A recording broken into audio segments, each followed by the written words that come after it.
Open currency rate और interbank rate में क्या फ़र्क होता है और इसका मतलब क्या है? ओपन करेंसी रेट का मतलब है आम मार्केट के अंदर करेंसी का जो रेट चल रहा है, इसे आप ओपन करेंसी रेट बोलते हैं। इंटरबैंक का रेट का क्या मतलब होता है? बैंकों का रेट।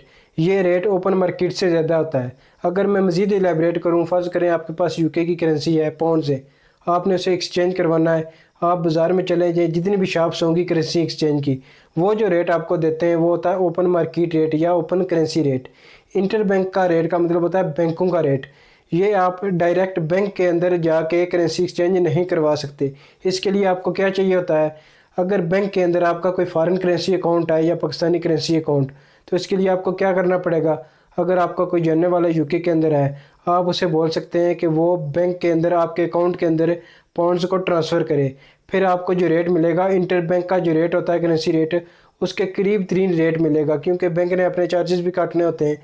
लेकिन वो अपने चार्जेस काटने के बावजूद वो जो रेट आपको देगा वो इंटरबैंक रेट के करीब 3 होगा, मतलब ओपन मार्केट से रेट ज़्यादा होता है।